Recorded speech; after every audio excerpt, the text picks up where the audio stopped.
Hello viewers, in this video we'll see process costing with abnormal gain.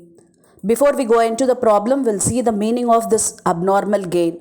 When process loss is less than the predetermined normal loss, the additional output resulting therefrom is called abnormal gain or abnormal effectives. Okay, when the loss is less than the predetermined.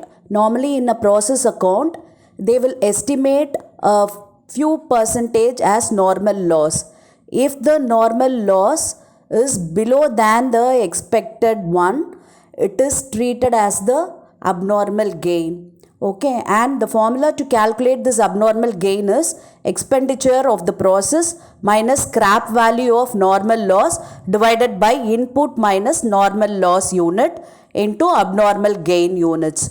Okay, while doing the problem, you will know how to apply it in this formula. Okay, yes, we'll see one problem. In process 1, 600 units were introduced at rupees 20 per unit. The normal process loss is 20% of the input. The scrap value is sold at rupees 3 per unit. Labor and overhead expenses incurred in the process amounted to rupees 1320. 500 units were completed and transferred to finished stock account. You are required to show the process account and abnormal gain account. Yes, let's see how to work out this problem. First, the units were introduced, that is 600 units, and the rate per unit is 20. So 600 into 20 is 12,000. I have written it here. And next we have to write this labor and overhead expenses in the debit side, which cost 1320. Yes. And now we have to calculate the normal loss, that is 20% of the input.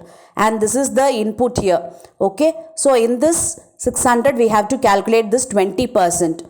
So 600 into 20% will get 120. And the scrap realized is 3 per unit. So 120 into 3 will get 360. Okay.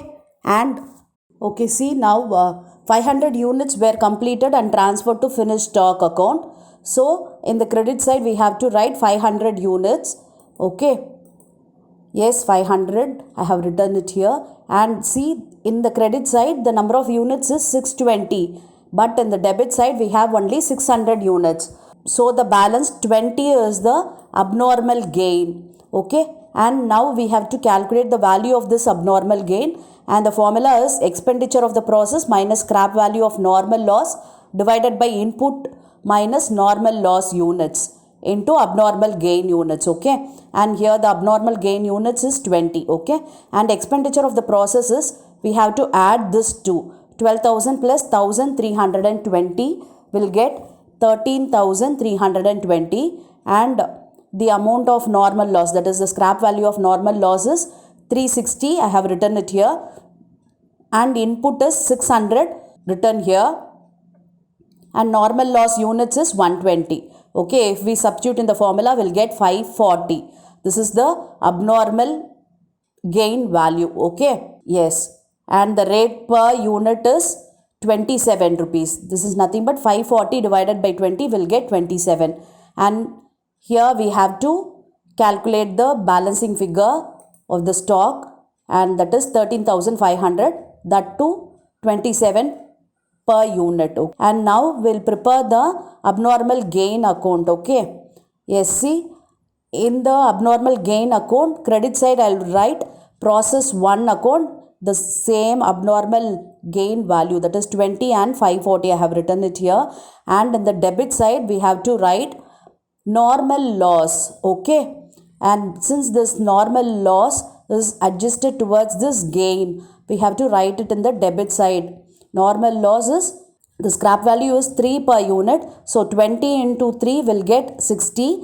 And the balancing figure is costing P&L, that is 480. Okay. And now we have to prepare the normal loss account. Okay. Normal loss account will do for this problem. Okay. In the debit side we have to write the process 1 account, since we have normal loss in the credit side of process 1 account, 120 units and 360. I have written it here. And see here, in normal loss account we have to write this abnormal gain, because in abnormal gain account we have written this normal loss, no, that has to be returned in the credit side. Okay, this 20 and 60. Okay, and the balancing figure is cash. Okay, I hope now you can able to prepare the process account with abnormal gain and to calculate the value of abnormal gain. Okay, and I have given you a small problem for you to practice. You just work out this problem and comment the answer. I'll check your answer. Thank you for your patient listening.